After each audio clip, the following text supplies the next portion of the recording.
அஸ்ஸலாமு அலைக்கும். இன்றைக்கு நான் பேசணும்னு எடுத்த டாபிக் வந்து கிரிப்டோ கரன்சி. கிரிப்டோ கரன்சியை பற்றி பேசணும்டா நான் எந்த விஷயத்தையும் பேசுகிறேன்டா ஒரு ஆதாரம் இல்லாமல் பேச மாட்டேன். அதை ஆராய்ஞ்சி நான் அதை செயல்படுத்தி உள்வாங்கினத்துக்கு பிறகுதான் அது எனக்கு சரின்னு கண்டதை நான் மற்ற ஆட்களுக்கு நான் அறிவிப்பேன், உங்களுக்கும் நான் செல்வேன். அதனால் கிரிப்டோ கரன்சின்றது வந்து முழு உலகத்துக்குமே ஒரு ஒரு ஒரு முழு உலகத்துக்குமே ஒரு ஒரு ஊடகம், ஒரு முழு உலகமும் பாவிக்கக்கூடிய பொதுவான ஊடகத்துக்கு தான் சொல்கிற கிரிப்டோ கரன்சின்னு. அதாவது இப்போ ஸ்ரீலங்கா ருபீஸ்,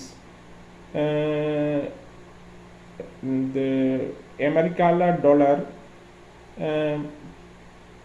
அதே மாதிரி இந்த இதுக்கு சவுதியில் ரியால், அப்படி ஒவ்வொரு நாட்டு, ஜப்பானில் என், அப்படி ஒவ்வொரு நாட்டுக்கும் இருக்குது ஒவ்வொரு ஒவ்வொரு கரன்சி இருக்குது.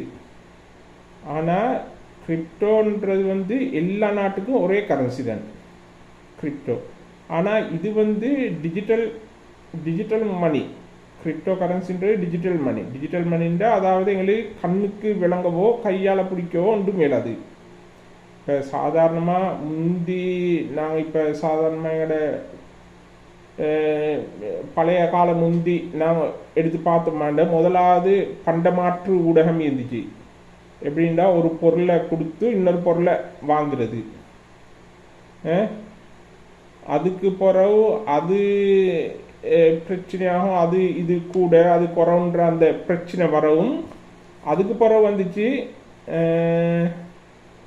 தங்கத்தை கொடுத்து சாமன் பெறுகிறது, சாமனை எடுக்கிற தங்கத்தை கொடுத்து சாமனை எடுக்கிற. அதுக்கு பிறகும் அது வந்துச்சு அதுவும் இப்படித்தான், அதுவும் விளக்கு அது இருக்குது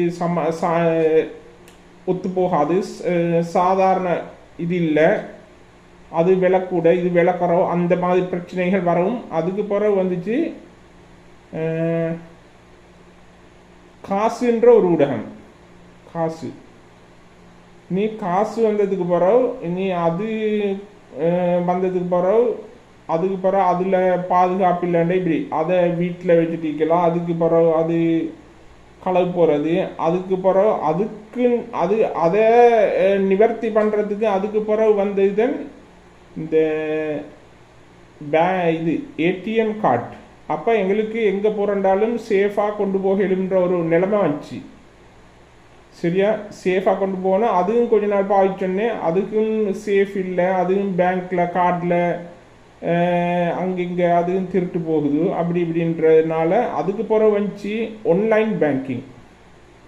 எங்களுக்கு இந்த உட்கார்ந்த இடத்துல இருந்துட்டு